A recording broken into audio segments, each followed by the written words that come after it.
রাজাকার এবং পাকিস্তানি চরদের সঠিক উত্তর দেওয়ার ব্যবস্থা এপার থেকে পুরো ভারতীয়রা করবে।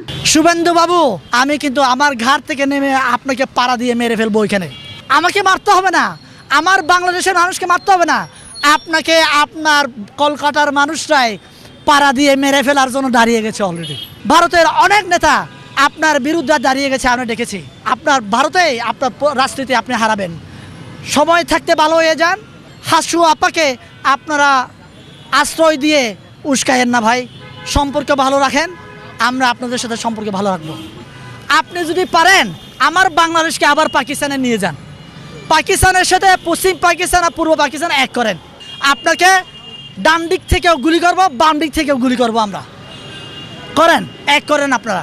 এখন ভাই দেখলাম আমার বাংলাদেশের পতাকা ভারতের বাংলাদেশের দূতাবাসের সামনে পুড়ে ফেলা হয়েছে। আপনারা কি বলতে চান আমাদেরকে?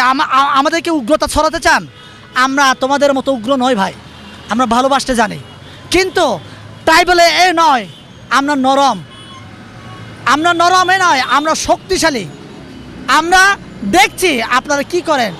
আমরা প্রতিবেশী হিসেবে প্রতিবেশীকে যতটা ছাড় দিয়ে দেখা যায় ততটাই ছাড় দিয়ে দেখছি। কিন্তু আমরা যখন দেখব আপনি আমার গায়ের উপরে উঠে আমাকে গুলি করার জন্য বসে শুরু করেছেন, আমি কিন্তু আমার ঘাট থেকে নেমে আপনাকে পাড়া দিয়ে মেরে ফেলবো ওইখানে। শুভেন্দু বাবু, আমাকে মারতে হবে না, আমার বাংলাদেশের মানুষকে মারতে হবে না, আপনাকে আপনার কলকাতার মানুষরাই পাড়া দিয়ে মেরে ফেলার জন্য দাঁড়িয়ে গেছে অলরেডি। আমি বাংলাদেশে থাকি, বাংলাদেশে 90% মুসলমান। ছোটোবেলা থেকে আপনার আসসালামু আলাইকুম, নারায়ে তাকবীর, আল্লাহু আকবার, এই ধরনের নানা স্লোগান শুনে শুনে আমি বড় হয়েছি। এখন আমি ছোটোবেলায় আমাকে লোকে নানাভাবে বলতো যে এরা তো মুসলমান, মুসলমানরা অনেক উগ্র, এদের সাথে চলিও না, এভাবে আমাকে নানা কথা বলতো। এখন আমি যখন আমাদের গণ অধিকার পরিষদের এক প্রোগ্রামে জামাতের সেক্রেটারি, নামটা ঠিক আমার মনে নেই, ওনার সাথে যখন আমি ছবি তুলেছিলাম এবং তার সাথে বসে যখন আমি খাবার খেয়েছি, তখন অনেকেই আমাকে বলেছিলেন তুমি কি মুসলমান হয়ে গেছি কিনা। আমাকে এই প্রশ্ন অনেকে কমেন্টে জিজ্ঞাসা করেছে এবং আমার নামে এরকম নানা প্রপাগান্ডা ছড়িয়েছে আমি মুসলিম হয়ে গেছি। শোনেন, নারায়ে তাকবীর, আল্লাহু আকবার বলা মানে এই না যে আমি মুসলমান হয়ে গেছি। আমি সালাম দিয়েছি। সালাম আপনাদের মুসলমানদের একটা কৌশল বিনিময়ের একটা অংশ। যেমন ইংরেজরা বলে গুড মর্নিং, গুড ইভিনিং, হ্যাঁ, যেমন আমরা যারা অন্যান্য হিন্দু ধর্মের মুসলমান ধর্মের বাইরে আমরা যারা আছি আমরা বলি ভাই নমস্কার, আদাব, এভাবে বলি। ঠিক মুসলমানদেরও একটা কৌশল বিনিময় হচ্ছে আসসালামু আলাইকুম দেওয়া, তাই না? এখন সালাম দিলেই যদি আমি মুসলমান হয়ে যায়, তাহলে বাংলাদেশে অনেক হিন্দু ভাই আছে সালাম দেন, অনেক বৌদ্ধ ভাই আছে সালাম দেন, হ্যাঁ, এরা তাহলে প্রত্যেকেই মুসলমান হয়ে গেছে ভাই। ঠিক আছে, এখন আমি কেন আজকে সাইফুল ভাইয়ের পক্ষে দাঁড়িয়েছি? আমি সত্যের পক্ষে থাকতে পছন্দ করি। আমাদেরকে দেখেন, যারা কিনা 2022 সালে আমি প্রেস ক্লাবে দাঁড়িয়ে এই কথা আমি বলেছিলাম, সঙ্গে থাকলে সঙ্গী, না থাকলে জঙ্গি। এই কথা আপনারা সবাই শুনেছেন। এই কথা বলেছিলাম কেন? যারা কিনা লম্বা লম্বা দাড়ি মুছটাকে পাঁচ ওয়াক্ত নামাজ পড়ে, সাদা পাঞ্জাবি আর মাথায় টুপি পরে, এদেরকে হাসিনা করতো কি সুন্দর অপশন, জঙ্গি।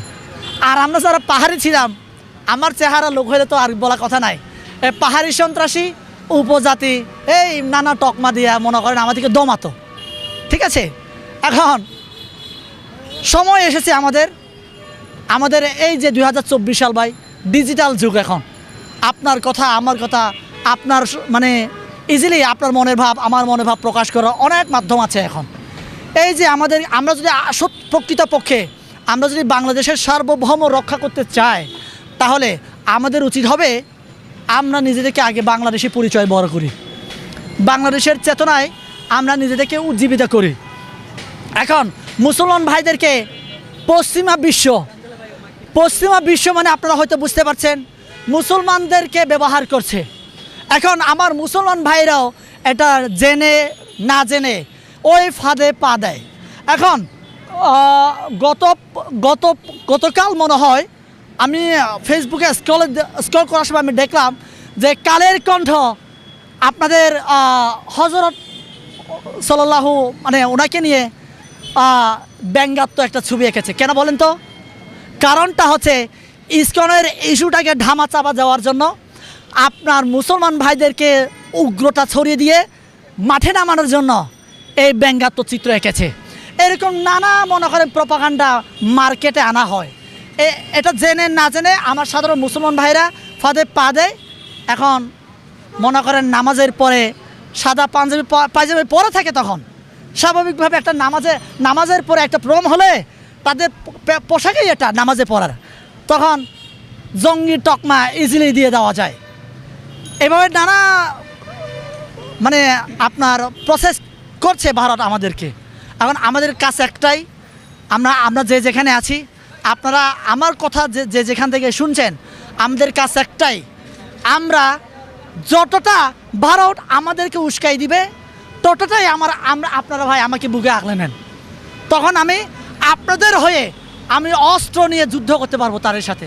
আমি মনে করবো আমি তো একা নয়, আমার সাথে আমার মুসলমান ভাইরাও আছে, আমি সাহস নিয়ে আমি যুদ্ধ করতে পারবো।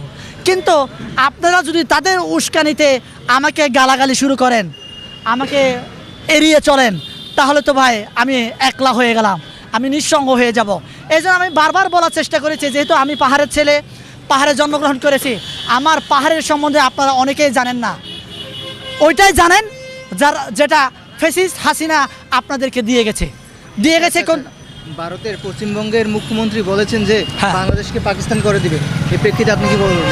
শুভেন্দু নাম শুনেন ভাই,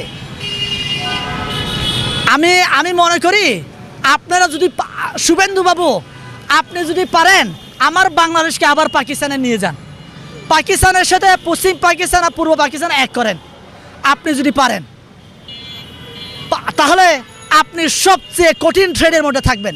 আপনাকে ডান দিক থেকেও গুলি করবো, বাম দিক থেকেও গুলি করবো আমরা, করেন, এক করেন আপনারা। এখন ভাই দেখলাম আমার বাংলাদেশের পতাকা ভারতের বাংলাদেশের দূতাবাসের সামনে পুড়ে ফেলা হয়েছে। আপনারা কি বলতে চান আমাদেরকে উগ্রতা ছড়াতে চান?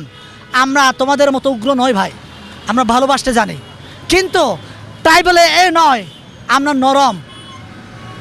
নরমে নয়, আমরা শক্তিশালী।